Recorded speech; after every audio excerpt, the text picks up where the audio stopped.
Assalamualaikum warahmatullahi wabarakatuh. A'udzubillahi minasyaitonirrajim. Bismillahirrahmanirrahim.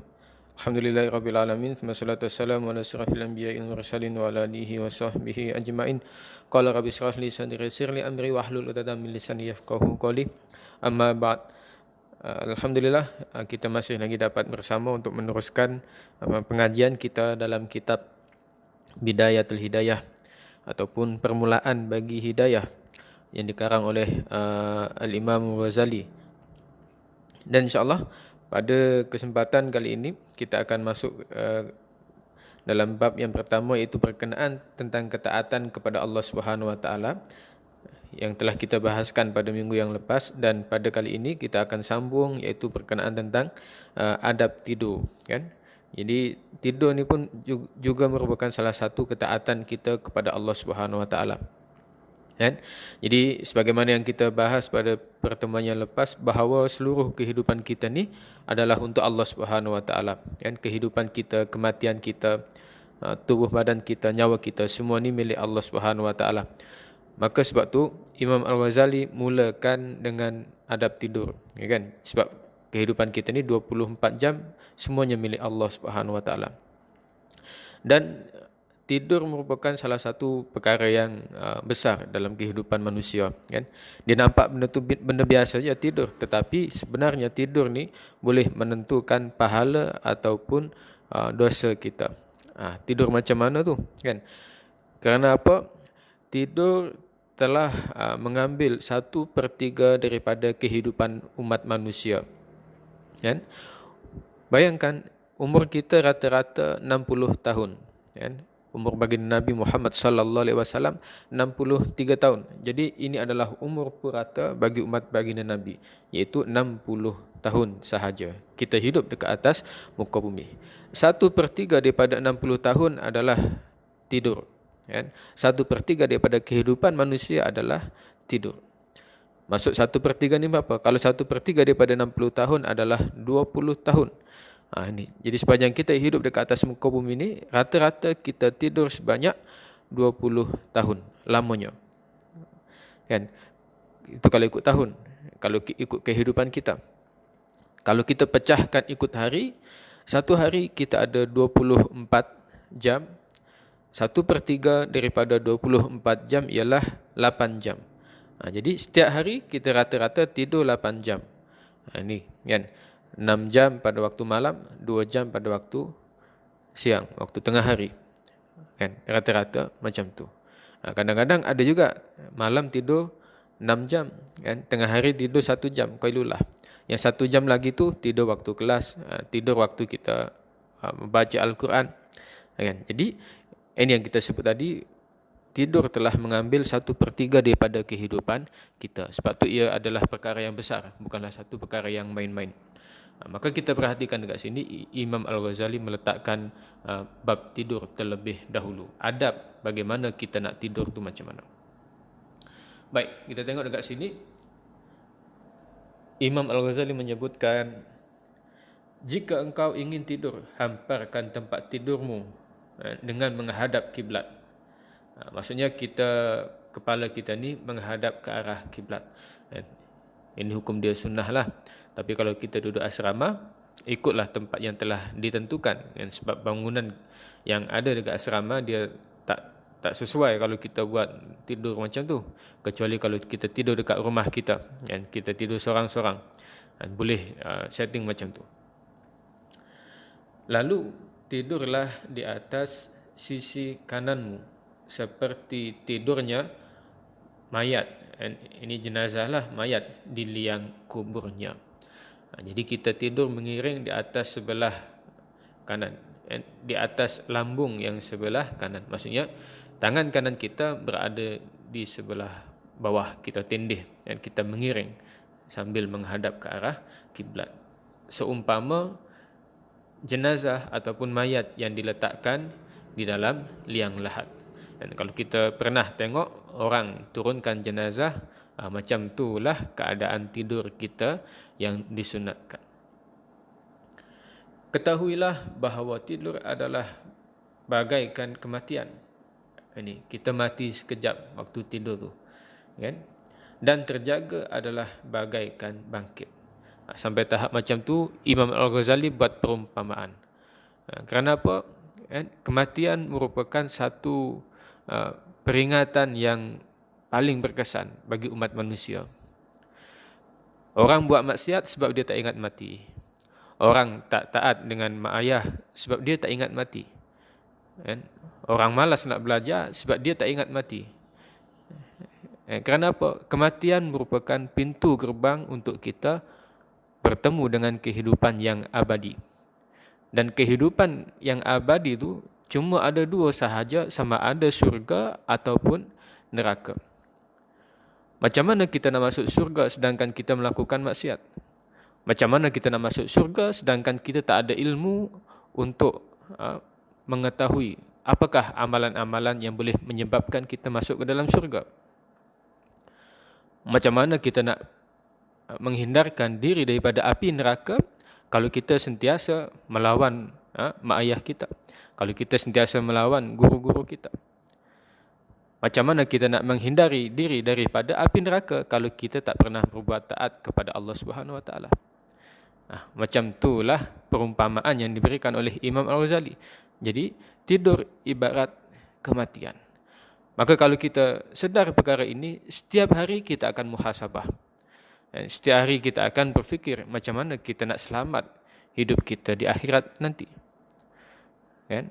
Jadi itu yang perlu kita perhatikan. Tengok dekat kitab ni, maka dari itu bersiap-siaplah untuk menghadapinya dengan tidur dalam keadaan suci. Kan? Ini kita sebut tadi. Kita bersedia seakan-akan kita ni mati untuk selama-lamanya.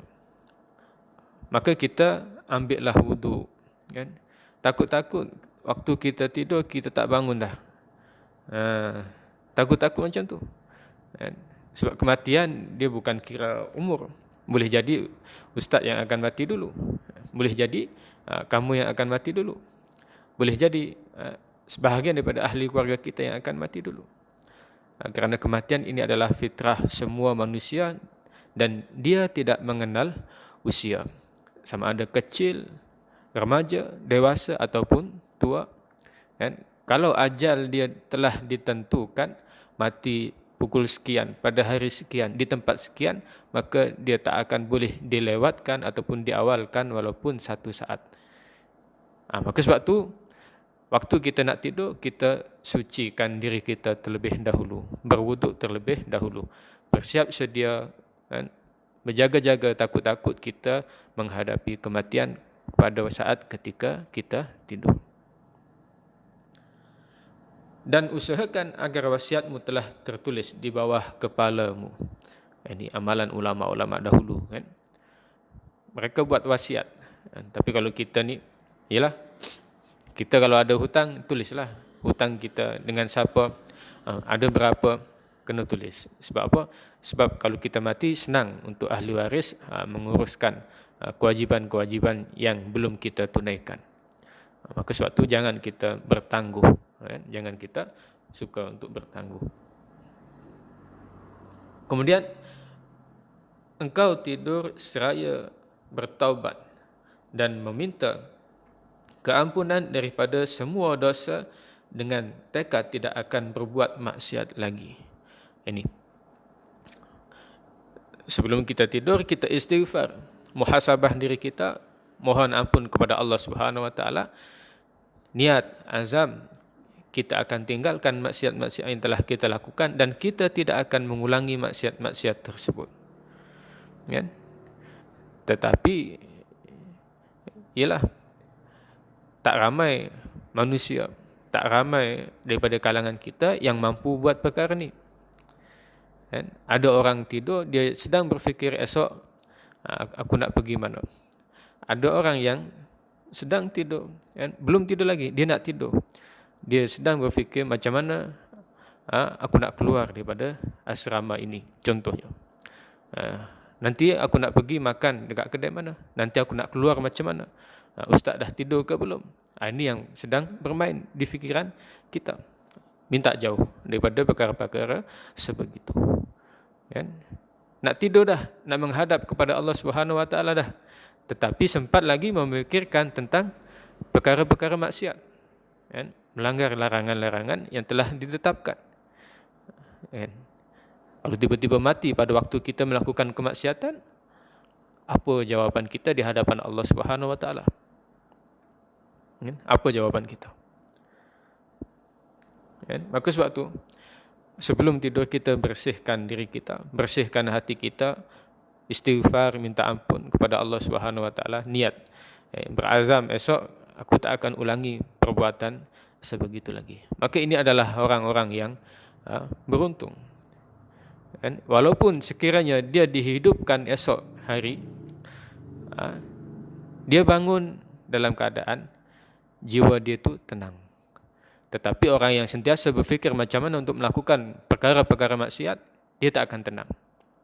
Percayalah, dia tak akan tenang. Walaupun kemaksiatan tersebut akan memberikan kenikmatan yang sementara, tetapi azab yang diberikan oleh Allah Subhanahu wa taala, azab yang pedih, kalau tak di dunia, di akhirat sana nanti, ini yang akan menjadi satu igauan, yang menjadi satu mimpi ngeri bagi kita semua. Dia tak akan boleh lari selagi mana dia tidak memohon keampunan daripada Allah Subhanahu wa taala. Maka bertekadlah untuk berbuat baik kepada semua muslim jika Allah Subhanahu wa taala membangunkanmu. Tengok. Ini yang kita sebutkan tadi, orang yang dia membersihkan hati dia minta ampun kepada Allah Subhanahu wa taala. Sekiranya dia meninggal dunia dalam keadaan dia tidur, dia beruntung.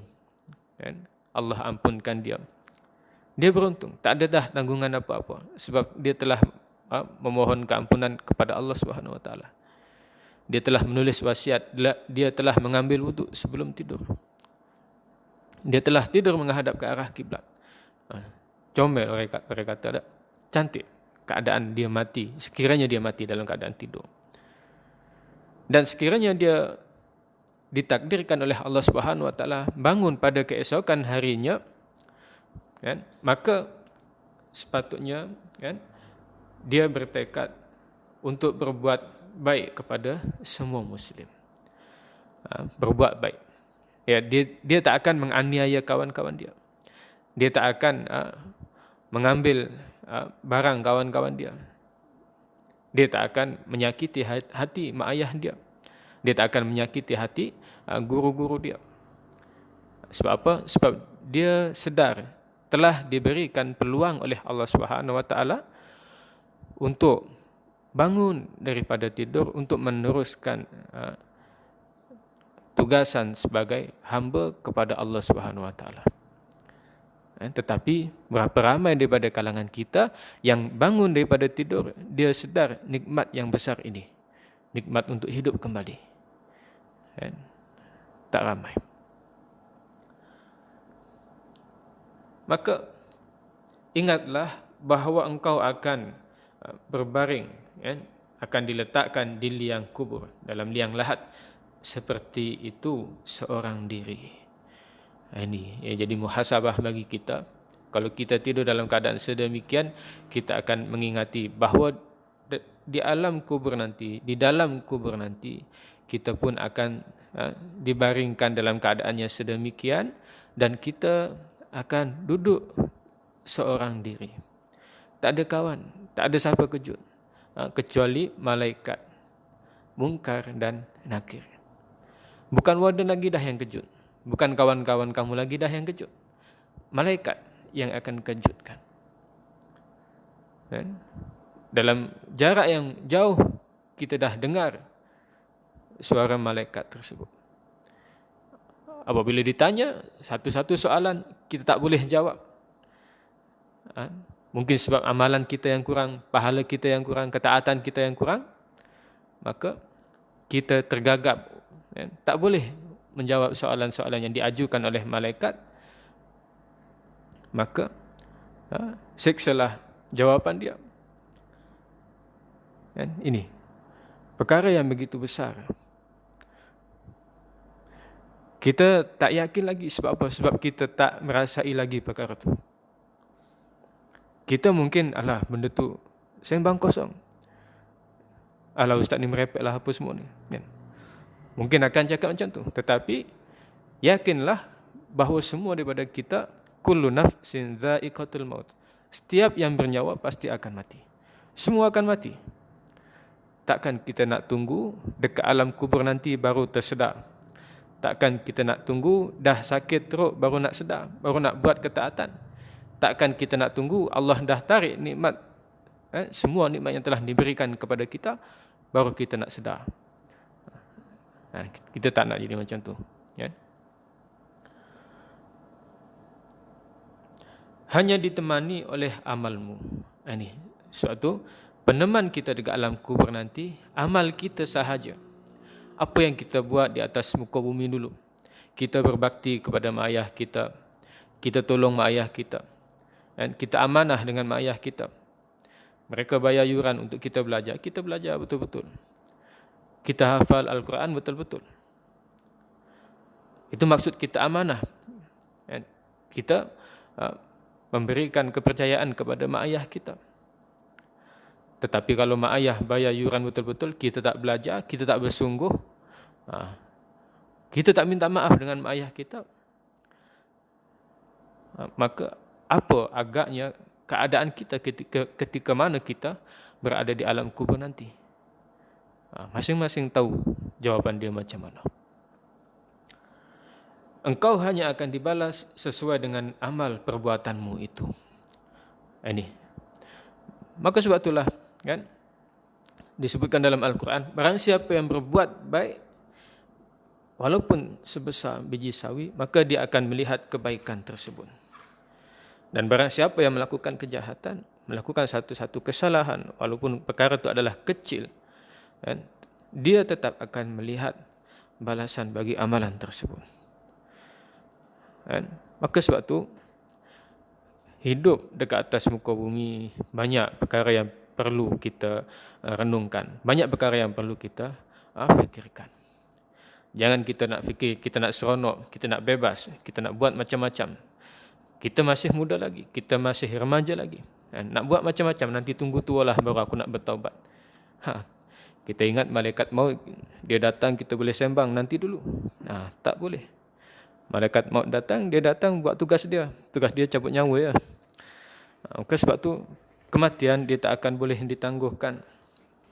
Pintu taubat tetap terbuka selagi mana nyawa kita masih ada.